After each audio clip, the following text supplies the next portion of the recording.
నిజ జీవితంలో కూడా ప్రజల హృదయాలలో చిరంజీవి మెగాస్టారే. ఎమ్మెల్యే పత్తిపాటి పుల్లారావు.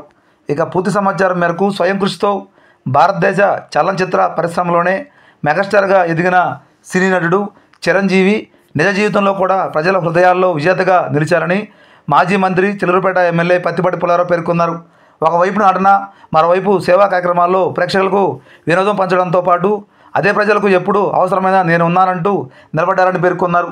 రాజకీయ రంగంలో కూడా తనదైన ముద్ర వేశారన్నారు. పార్టీలు, ప్రభుత్వాలకు అతీతంగా అజాత శత్రువుగా అందరితో అన్నయ్య అని పిలిపించుకుంటూ అందరివాడిగా ఉన్నారని ప్రశంసించారు. గురువారం సాయంత్రం 6 గంటల సమయంగా ప్రముఖ సినీ నటుడు చిరంజీవి జన్మదిన సందర్భంగా చిలకలూరిపేట వీరముష్టి కాలనీలో స్థానిక తెలుగుదేశం పార్టీ నాయకులు చిరంజీవి అభిమాన సంఘం ఆధ్వర్యంలో ఘనంగా వేడుకలు జరిగాయి. ఈ కార్యక్రమంలో భాగంగా ఆయన ముఖ్య అతిథిగా పాల్గొని మాట్లాడడం జరిగింది. ఈ సందర్భంగా ఆయనతో పాటుగా పలువురు చిరంజీవి అభిమానులు తదితరులు పాల్గొన్నారు.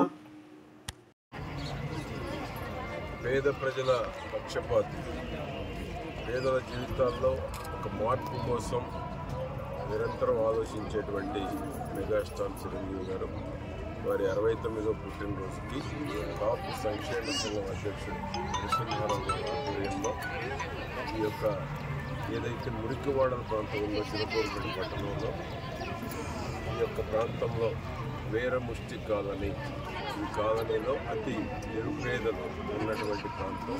ఈ ప్రాంతంలో వచ్చేటువంటిది చలికాలం కాబట్టి దుప్పట్లు, దోమతెరలు. మెగాస్టార్ చిరంజీవి బర్త్డే సందర్భంగా నరసింహారావు గారి ఆధ్వర్యంలో చిరంజీవి ఫ్యాన్స్ అధ్యక్షులు, మాజీ అధ్యక్షులు అందరి సమక్షంలో చిలకలూరిపేటలో ఈరోజు పంపిణీ కార్యక్రమం, దీనికి తోడు వారి అన్నదాన కార్యక్రమాన్ని కూడా నిర్వహించడం జరిగింది. చిరంజీవి గారు ఎన్నో నూరేళ్ళు మంచి ఆరోగ్యం, మంచి అభివృద్ధి, పేదల కోసం నిరంతరం వారి ప్రజాసేవలో ఉండాలని ఆశిస్తూ వారికి శుభాకాంక్షలు తెలియజేస్తున్నారు.